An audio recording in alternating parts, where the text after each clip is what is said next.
or have another print disability which makes reading, holding a book, or turning a page difficult or impossible. The content is copyrighted by the respective publishers. For more information, please visit us on the web at nfradioreading.org. Hello, this is Evelyn, and for the next hour I'll be reading from the November 30th issue of the New York Times Magazine on the Niagara Frontier radio reading service. Your brain is a battleground. As neural implant technology advances, do we need a new set of rights to protect our most intimate data, our minds? By Linda Kinstler. On a recent afternoon in the minimalist headquarters of the MIT Media Lab, the research scientist Natalia Kosmina handed me a pair of thick gray eyeglasses to try on. They looked almost ordinary aside from the 3 silver strips on their interior, each one outfitted with an array of electrical sensors. She placed a small robotic soccer ball on the table before us and suggested that I do some basic mental calculus. I started running through multiples of 17 in my head. After a few seconds, the soccer ball lit up and spun around. I seemed to have made it move with the sheer force of my mind, though I had not willed it in any sense. My brain activity was connected to a foreign object. Focus, focus, Kosmina said. The ball swirled round again. Nice, she said. You will get better. Kosmina, who is also a visiting research scientist at Google, designed the glasses herself. They are, in fact, a simple brain-computer interface, or BCI, a conduit between mind and machine. As my mind went from 17 to 34 to 51, electroencephalography, EEG, and electrooculography, EOG, sensors picked up heightened electrical activity in my eyes and brain. The ball had been programmed to light up and rotate whenever my level of neural effort reached a certain threshold. When my attention waned, the soccer ball stood still. For now, the glasses are solely for research purposes. At MIT, Kosmina has used them to help patients with ALS communicate with caregivers, but she said she receives multiple purchase requests a week. So far, she has declined them. She's too aware that they could easily be misused. Neural data can offer unparalleled insight into the workings of the human mind. BCIs are already frighteningly powerful. Using artificial intelligence, scientists have used BCIs to decode imagined speech, constructing words and sentences from neural data to recreate mental images, a process known as brain-to-image decoding, and to trace emotions and energy levels. BCIs have allowed people with locked-in syndrome who cannot move or speak to communicate with their families and caregivers and even play video games. Scientists have experimented with using neural data from MRI imaging and EEG signals to detect sexual orientation, political ideology, and deception, to name just a few examples. Advances in optogenetics, a scientific technique that uses light to stimulate or suppress individual genetically modified neurons, could allow scientists to write the brain as well, potentially altering human understanding and behavior. Optogenetic implants are already able to partially restore vision to patients with genetic eye disorders. Lab experiments have shown that the same technique can be used to implant false memories in mammal brains, as well as to silence existing recollections and to recover lost ones. Neuralink, Elon Musk's neural technology company, has so far implanted 12 people with its rechargeable devices. You are your brain, and your experiences are these neurons firing, Musk said at a Neuralink presentation in June. We don't know what consciousness is, but with Neuralink and the progress that the company is making, we'll begin to understand a lot more. Musk's company aims to eventually connect the neural networks inside our brains to artificially intelligent ones on the outside, creating a two-way path between mind and machine. Neuroethicists have criticized the company for ethical violations in animal experiments, for a lack of transparency, and for moving too quickly to introduce the technology to human subjects, allegations the company dismisses. In some sense, we're really extending the fundamental substrate of the brain, a Neuralink engineer said in the presentation. For the first time, we are able to do this in a mass-market product. The neurotechnology industry already generates billions of dollars of revenue annually. It is expected to double or triple in size over the next decade. Today, BCIs range from neural implants to wearable devices like headbands, caps, and glasses that are freely available for purchase online, where they are marketed as tools for meditation, focus, and stress relief. Sam Altman founded his own BCI startup, Merge Labs, this year as part of his effort to bring about the day when humans will merge with machines. Jeff Bezos and Bill Gates are investors in Synchron, a Neuralink competitor. Even if Cosmina's glasses aren't for sale, similar technology is on the market. In 2023, Apple patented an AirPods prototype equipped with similar sensors, which would allow the device to monitor brain activity and other so-called biosignals. Last month, Meta unveiled a pair of new smart glasses and a neural band which lets users text and surf the web with small gestures alone. Overseas, China is fast-tracking development of the technology for medical and consumer use, and BCIs are among the priorities of its new 5-year plan for economic development. While what's coming is AI and neurotechnology integrated with our everyday devices, said Nida Farahani, a professor of law and philosophy at Duke University who studies emerging technologies. Basically, what we are looking at is brain-to-AI direct interactions. These things are going to be ubiquitous. It could amount to your sense of self being essentially overwritten. To prevent this kind of mind meddling, several nations and states have already passed neural privacy laws. In 2021, Chile amended its constitution to include explicit protections for neural rights. Spain adopted a non-binding list of digital rights that protects individual identity, freedom, and dignity from neurotechnologies. In 2023, European nations signed the Lyon Declaration on Neurotechnology, which prioritizes a rights-oriented approach to the sector. The legislatures of Mexico, Brazil, and Argentina have debated similar measures.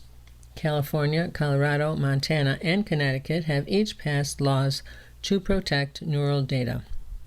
The federal government has started taking an interest too. In September, 3 senators introduced the Management of Individuals' Neural Data (MIND) Act, which would direct the Federal Trade Commission to examine how neural data should be defined and protected.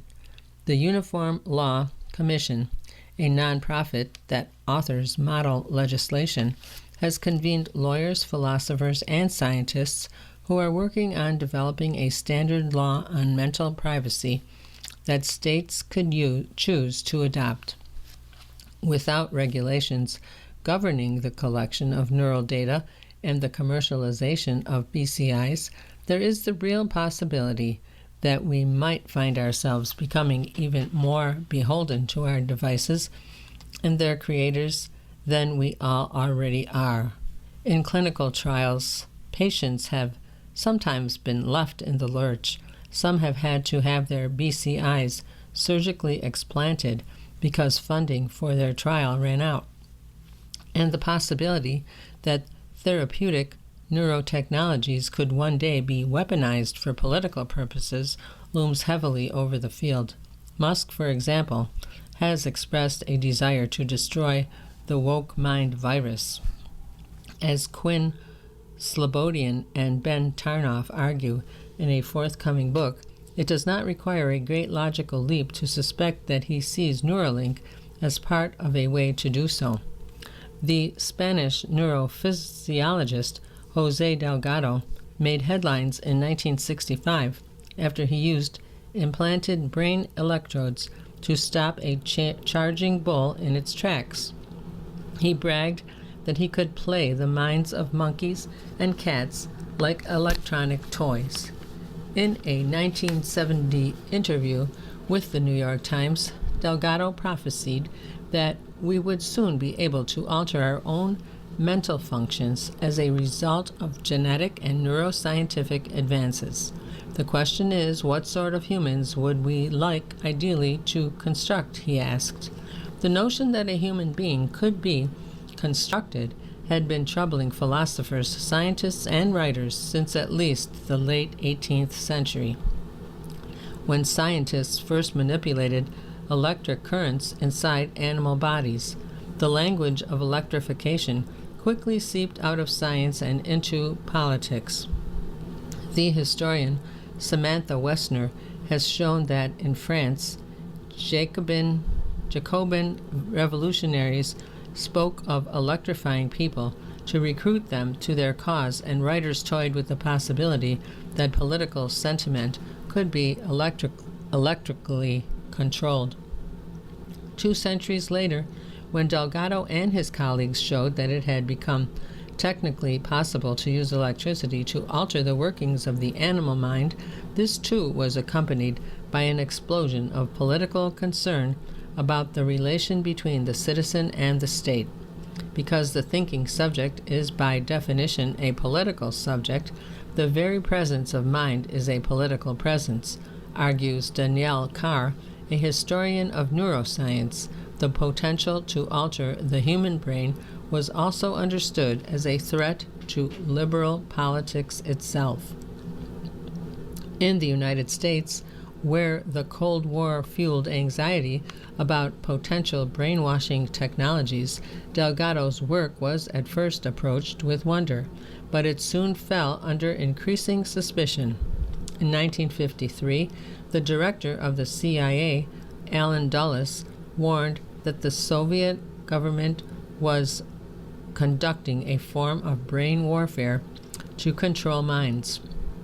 In a forthcoming book, Carr traces how the liberal doctrine of universal human rights and freedoms, including the freedom of thought, was positioned as a protective umbrella against communist mind meddling, co-opting pre-existing struggles against psychiatric experimentation. While the United States warned of brain warfare abroad, it also worked to deploy it at home. Dulles authorized the creation of the CIA's clandestine MK-Ultra program, which for 20 years conducted psychiatric and mind control experiments, often on unwitting and incarcerated subjects, until it was abruptly shut down in 1973.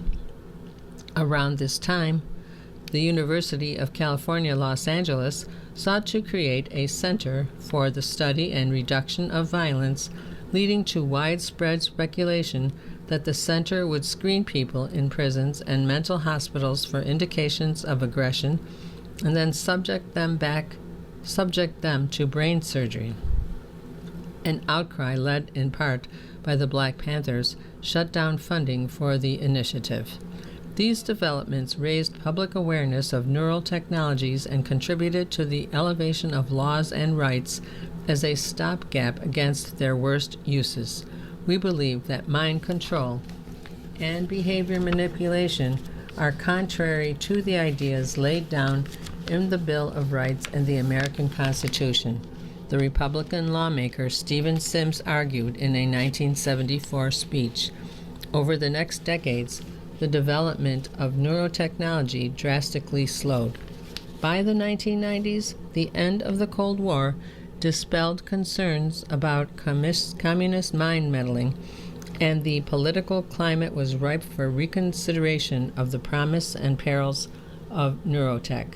In 2013, President Barack Obama created the Brain Research through Advancing Innovative Neurotechnologies BRAIN program, which poured hundreds of millions of dollars into neuroscience. You are listening to a reading of articles and features from the November 30th issue of the New York Times Magazine on the Niagara Frontier Radio Reading Service.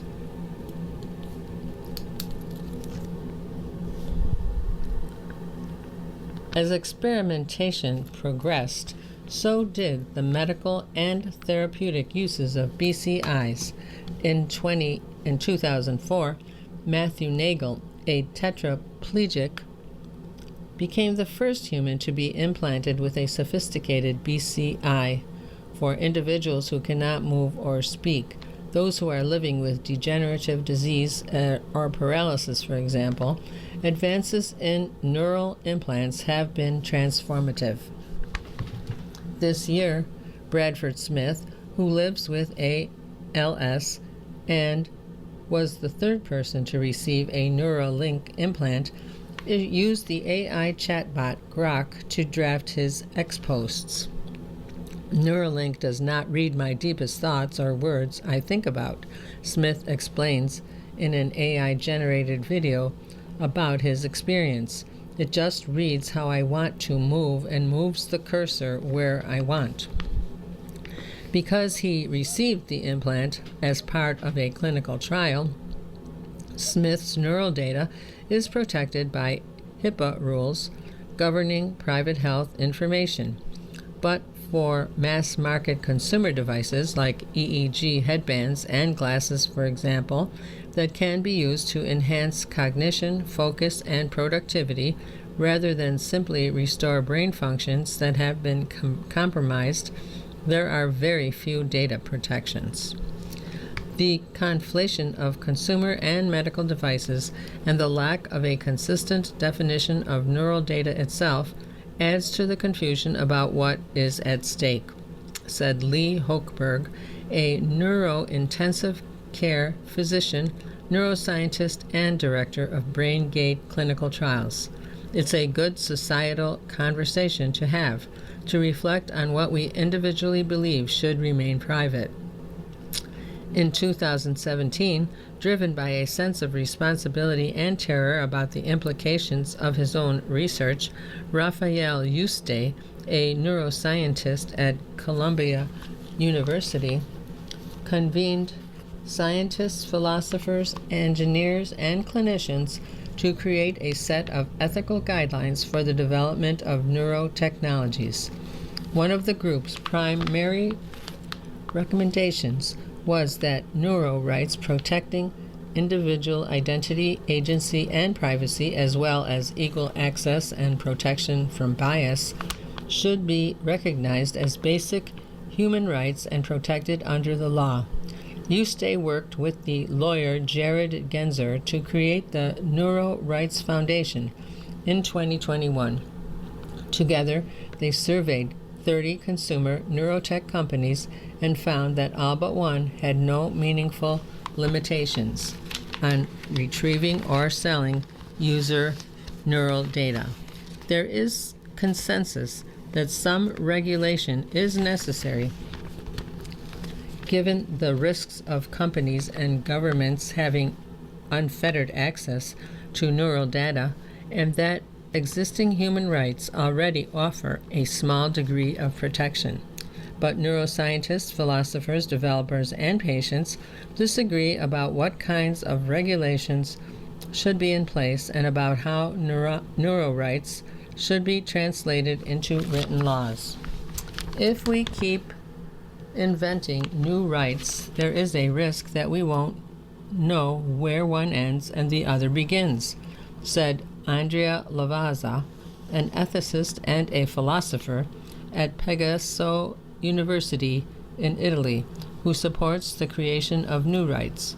The United Nations, UNESCO, and the World Economic Forum have each convened groups to investigate the implications of neurotechnologies on human rights.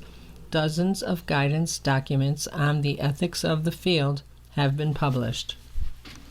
One of the fundamental purposes of law, at least in the United States, is to protect the individual from unwarranted interference.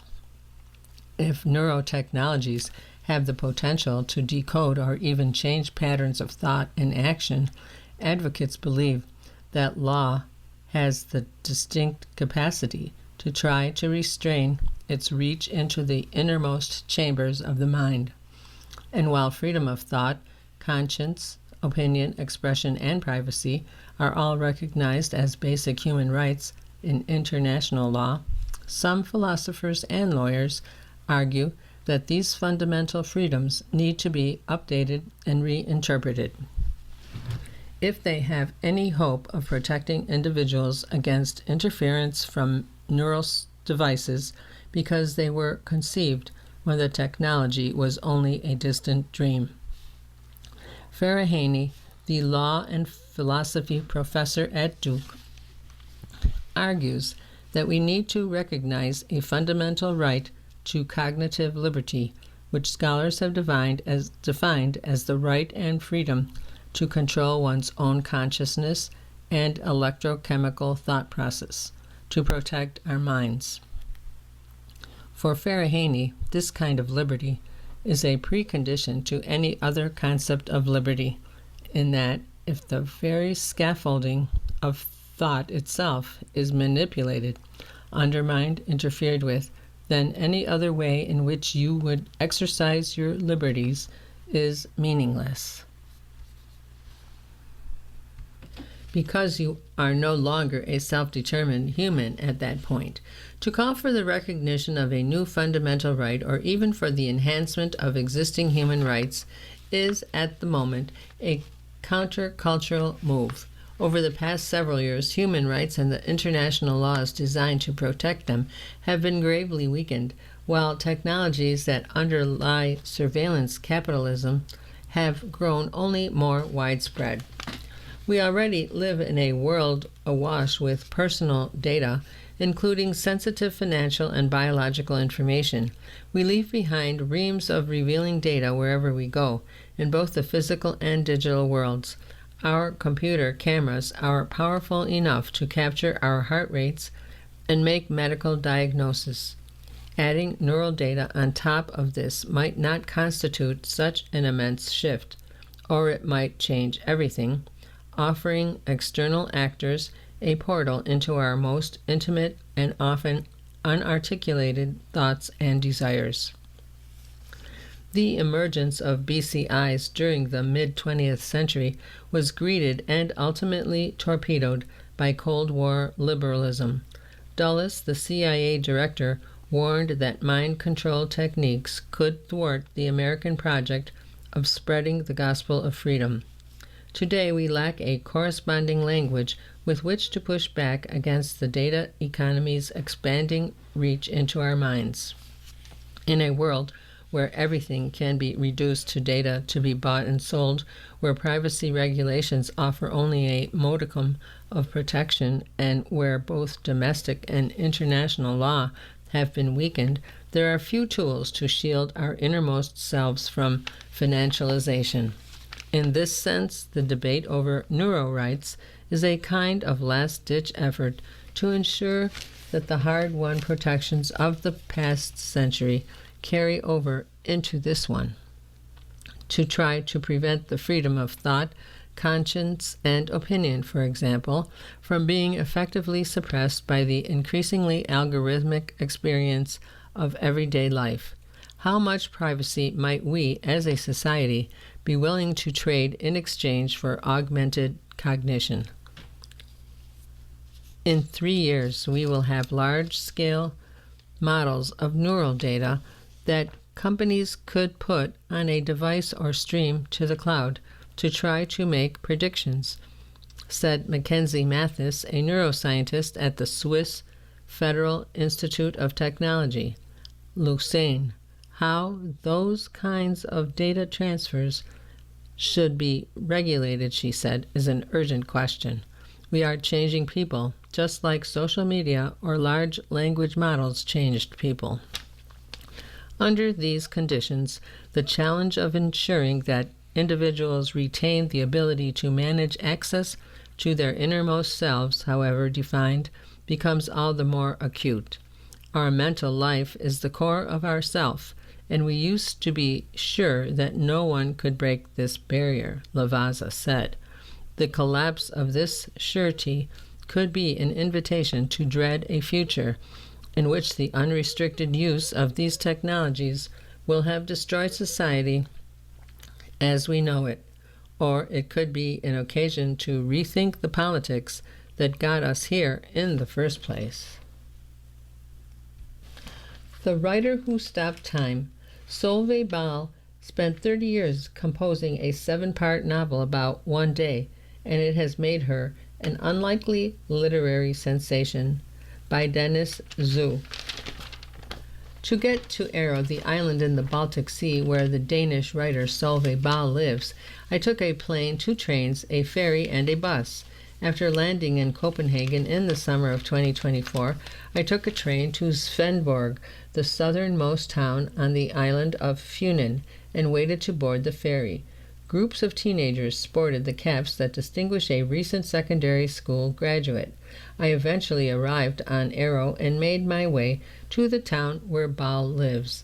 As my bus wended its way across the island, through fields dotted with churning windmills and past red-shingled cottages, my sense of time slipped. I missed my stop and disembarked on an empty street past the location where Ball had arranged to pick me up. A few minutes later, a woman in a black dress, a sweatshirt, and sandals came into view, pushing a bicycle with a step-through frame and a basket. As she neared, I glimpsed her red hair tied up in a scrunchie. Ball squinted at me through glasses that seemed of a slightly outdated prescription. "Is it Monday?" she asked, as she grabbed my bag and plopped it into the basket of her bicycle. I'm not really into these things. I couldn't tell if she meant interviews or time itself. Ball took me to her home for lunch, apologizing in advance for the state it was in. "When the book is a mess, my house is a mess," she explained. Excuse me. After Ball deposited her bicycle in the garden, we entered through the side door. Wallpaper was peeling, revealing an underlying herringbone pattern that Ball wanted to restore, and cabinets lay upended across the floor. Works by her ex-husband, Simon Lewis, the British artist, hung next to William Blake's print of Laocoon and his sons, and a drawing by her son, Asmus, of a cheerful, multi-limbed alien. A grand piano held sheet music for the theme song for the 1993 film The Piano. One bin labeled Things sat next to another labeled And Some Other Things. Ball had just finished the 5th book of her 7-part novel, On the Calculation of Volume. The novel tells the story of Tara Selter, an antiquarian bookseller who wakes up one morning to find she is endlessly reliving the same day, the 18th of November. How, the novel asks, might she regain a future? As Selter explores her everlasting present, she confronts the world's finitude and rediscovers the texture of everyday life. Calculation gestated for more than 30 years before Ball self-published the first volume in 2020 through her own press. Telegraph. The books amassed a cult following in Denmark and became a sensation across Scandinavia. The first 3 volumes won the Nordic Council Literature Prize, previously awarded to the Nobel Prize winner John Fosse in 2022. The storied American publisher New Directions released the first 2 volumes in a translation by Barbara Haviland in 2024 and will release the 3rd volume, translated by Sophia Hersey Smith and Jennifer Russell, on November 18th. It has committed to running the entire septology over a 4-year period, an unusual expression of faith in a writer who is still in the process of completing her project. The novel has captivated readers in part by elevating its Groundhog Day-like premise into a philosophical and existential thriller, and garnered the kind of devotion usually reserved for genre fiction. Calculations provides the pleasure of figuring out the rules of an alternate universe that eerily resembles our own. You are listening to a reading of articles and features from the November 30th issue of the New York Times Magazine on the Niagara Frontier Radio Reading Service. The writer Sloane Crosley, who said she usually did not succumb to the kind of literary fandom associated with Harry Potter readers, told me, "I've just been that person that's sort of genuinely wondering, do I learn Danish so I can read the entire series before they're all translated?" She likened the experience of reading Calculation to that of entering a dollhouse, in which everything seems recognizable but almost imperceptibly off, a feat that could be accomplished only by a writer who knew every crevice of her fictional environment. "It's like she's thought of every scenario," Crossley said, "and when I say that, it's probably because she's been thinking about it for 30 years. The novelist Hernan Diaz described the novel's chief appeal as its ability to distill a sense of isolation common to contemporary life. The first volume came out a few weeks before Denmark went into lockdown during the COVID-19 pandemic.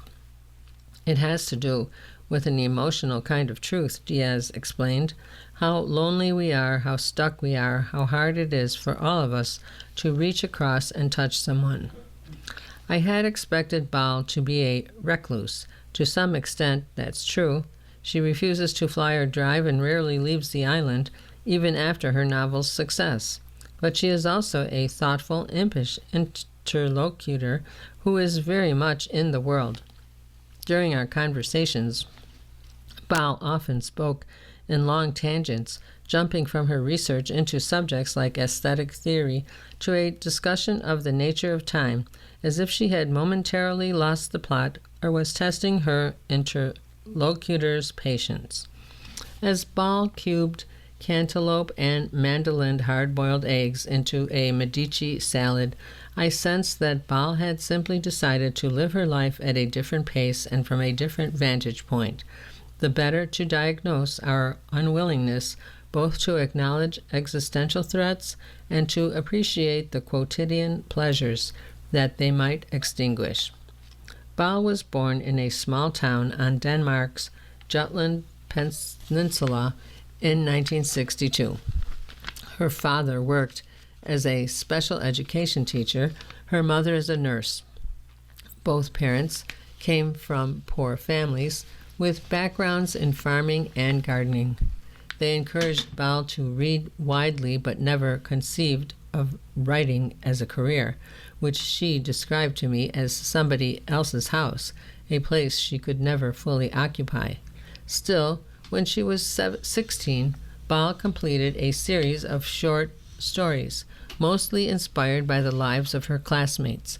She locked the manuscripts in a drawer and kept the key hidden in her guitar case, but eventually submitted the collection to the publisher Gyldendal, which issued luminaries like Henrik Ibsen and Søren Kierkegaard.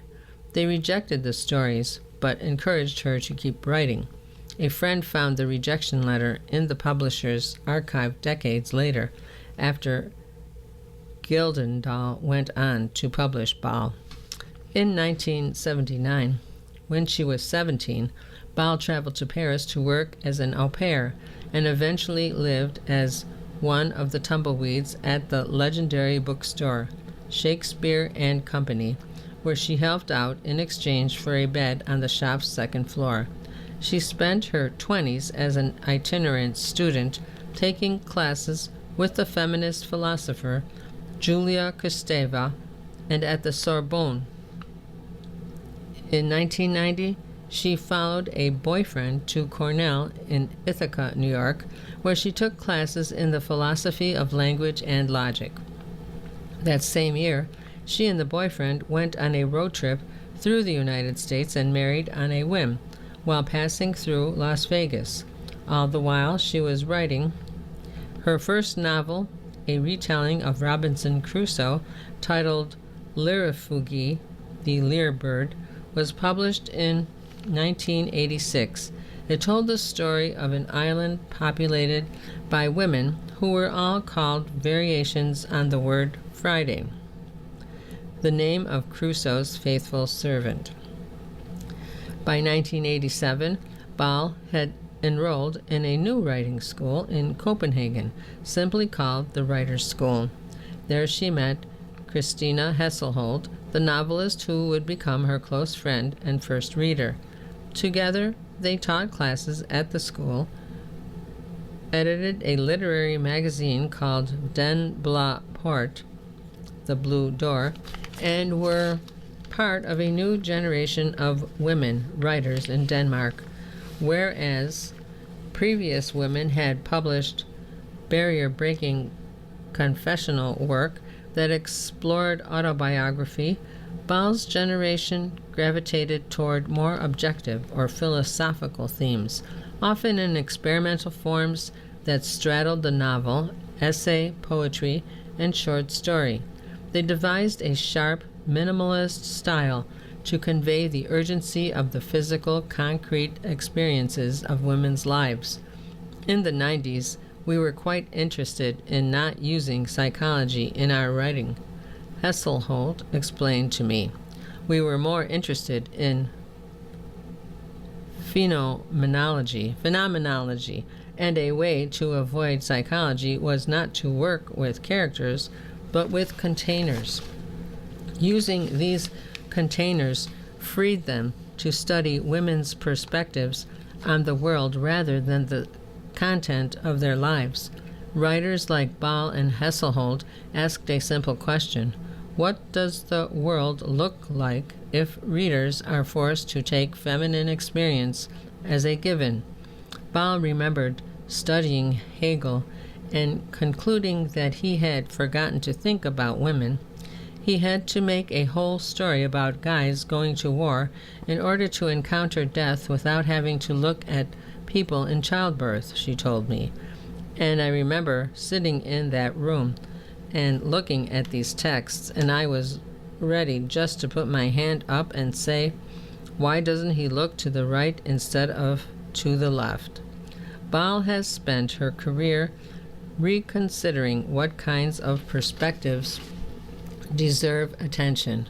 According to the law, 1993, her second book, was a compilation of 4 linked stories that took as their premise different natural laws. In one story, a scientist named Nicholas tries to calculate God's height while flying over the Arctic Ocean using the size of imprints left on the frozen surface of the water that he takes to be God's footprints.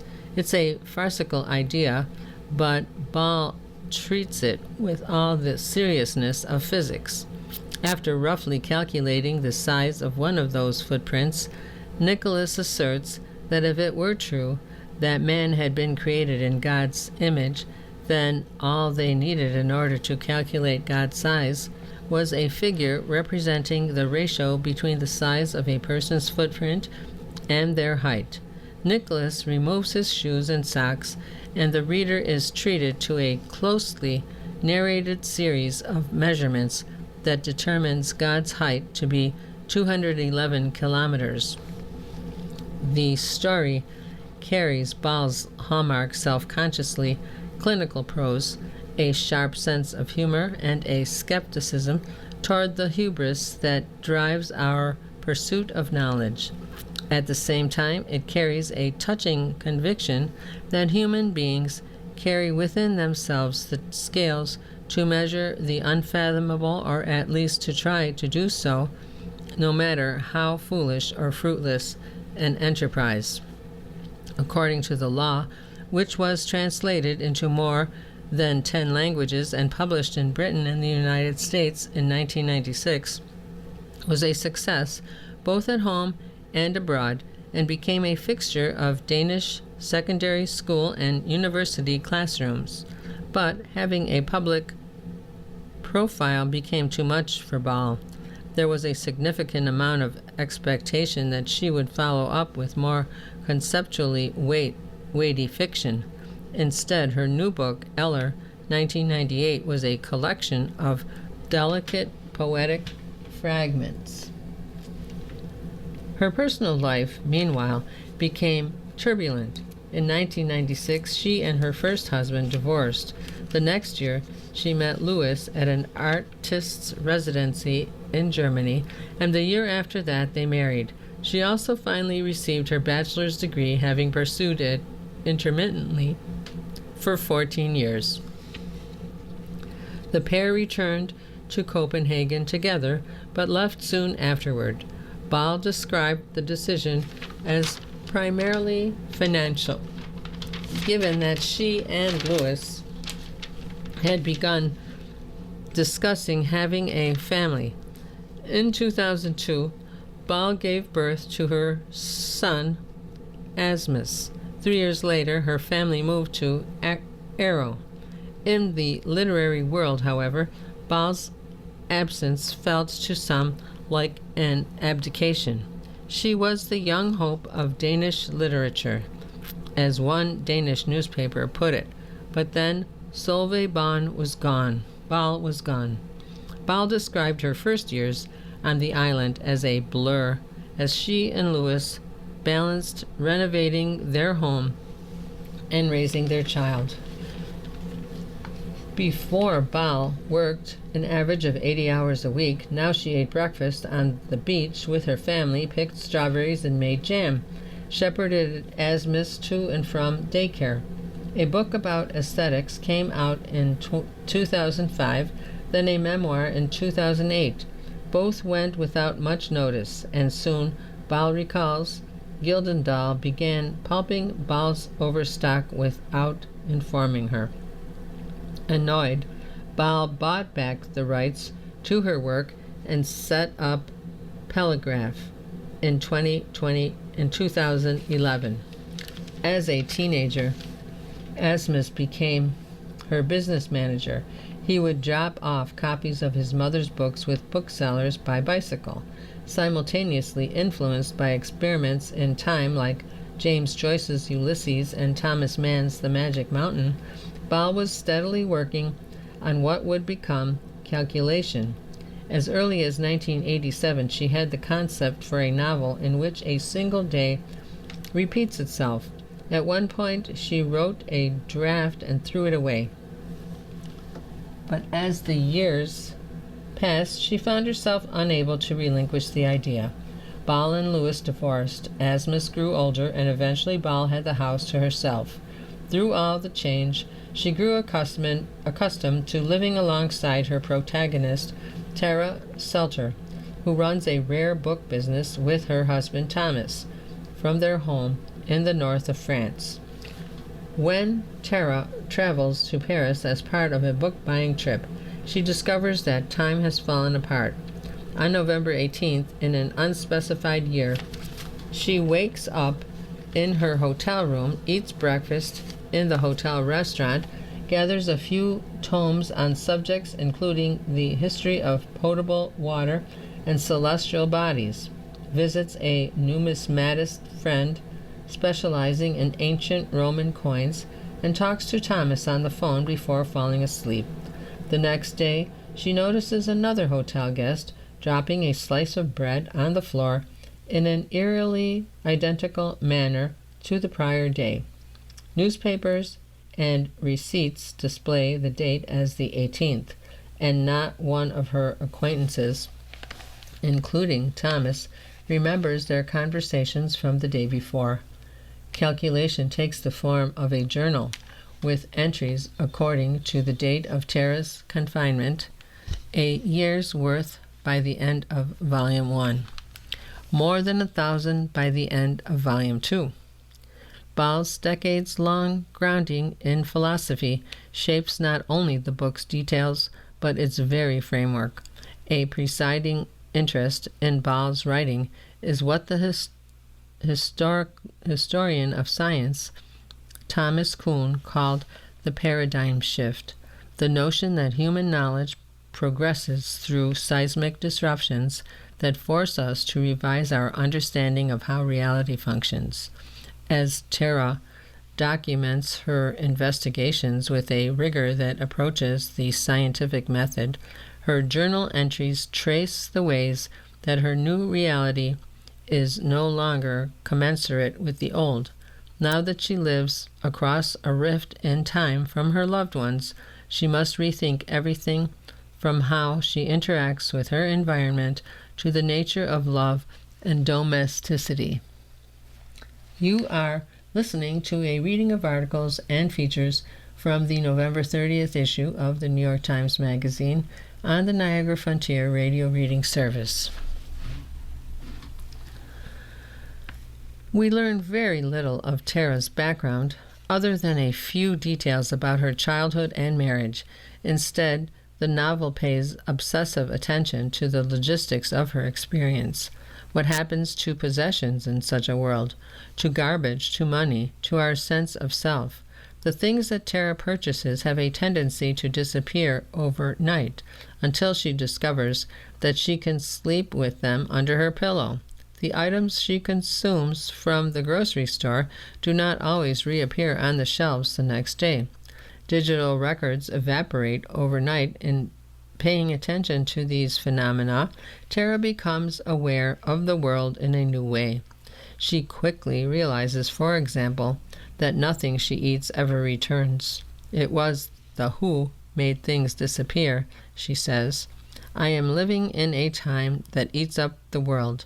She resorts to scavenging rather than irreversibly consuming resources. Ball's language is consistent in its clarity and also in the way it toggles among modes within the span of a paragraph. Attentiveness to physical details and scientific processes, an evocation of memory and a sense of wonder in the face of the ordinary. In one scene, Tara and her husband focus on the most mundane of tasks, the frying of an egg. We commented on every detail of what was happening to ensure that we were both focusing on the same thing. Tara recalls, we talked about the surprise of childhood eggs with double yolks, she goes on. There you were in the kitchen with your mother or your grandfather. You cracked an egg, and if it were a particularly large egg, often there would be 2 yolks in the bowl. Calculation suggests that the potential for collective experience lies in the minutiae of domestic life. The ramifications are slyly political. Some writers, Ball told me, can own the world only because there's something they've forgotten to look at.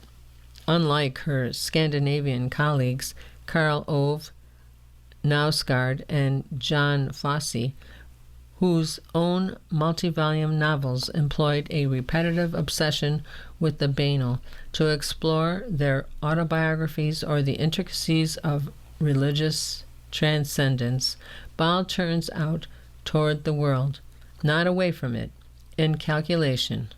Tara's environment is not merely grist for human consciousness. It has its own narrative. Tara is simply a character like any other, no more or less important than the egg she cooks, the skillet she holds, or the pillow she sleeps on. Today, the various editions of Calculation have sold more than 170,000 copies worldwide. The first volume of the English edition was long-listed for a National Book Award and shortlisted for the 2025 International Booker Prize. Volume 3 has been shortlisted for a National Book Award as well. The success of the books has also brought with it more attention, interview requests, fan mail, opportunities to be celebrated than Ball has ever received in her career. She has declined most invitations, including attending a ball with the King and Queen of Denmark. She considered visiting the United States last fall to celebrate the publication of New Directions editions of the first 2 volumes, but given her aversion to flying, ultimately decided not to go. She's still considering an eventual trip by freighter. In July, she and I spoke via video call exactly 1 year after we first met. She appeared on camera with slightly damp hair. There had been a downpour in her garden. She seemed happy not to have won the Booker Prize. It was like having been invited to a party but not having to stay and clean the dishes. Though she was grateful for the expanded readership, the recent recognition had been mostly a distraction for her. Her role as a publisher had fallen by the wayside. She had forgotten to reprint her old volumes, which were now sold out and in demand. She had also just finished Volume 6, which would soon appear in Danish with a salmon pink cover, in a run of 3,000 copies without an author photo, blurbs, or biographical information, distinguished from the previous installments only by a Roman numeral and new color. Work had begun on Volume 7, for which she had already amassed hundreds of pages. The book has actually taken up all the space in my head, Ball said. I think I still had a little bit of my brain left when you were here, and now it's all gone. Somebody said to me, all of New York is talking about this book, Ball added incredulously, but in a way it's so far away that I don't have to worry about it, because everything here is the same. When I asked her what was different between the current round of attention and her previous success in the 90s, she said simply that she is older now than she was then, but it also seemed as if she had built for herself what she did not have before, the kind of refuge that made outside scrutiny irrelevant. I asked her what she would do once the septology was finally completed. She didn't seem wistful about approaching the project's end, though she did worry that she had set her mind to a puzzle that she wouldn't be able to solve. Still, after decades of living with Tara, the impending separation seemed potentially bittersweet. I am actually looking forward to being finished, but then when I start thinking about it, I have this feeling I'm going to miss Tara Selter, Ball said. And what would Tara think about her? Oh, I'm sure that she's not going to want me around anymore when she's finished, she joked. I think she'll be very happy to get rid of me. You've been listening to a reading of articles and features from the November 30th issue of the New York Times Magazine. Your reader has been Evelyn. Thank you for listening. Coming up next in the Niagara Frontier Radio Reading Service, we have the USA Today. Following that at 2 o'clock is episode number 6 of Boat Baby by Vicky Nguyen. Stay with us for these readings and more through the rest of the day.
You're listening to the Niagara Frontier Radio Reading Service. We broadcast daily readings of printed matter to those who are blind or have a print disability throughout Buffalo, Western New York, and Southern Ontario's Niagara Peninsula. Almost 40 years and more than 300,000 hours of radio readings to those without sight. Our broadcast signal is provided at no charge by WNET. Niagara Frontier Radio Reading Service broadcast studios are at 1199 Harlem Road in Cheektowaga. Please let others know about your Niagara Frontier Radio Reading Service. For more information, call us at 716-821-5555.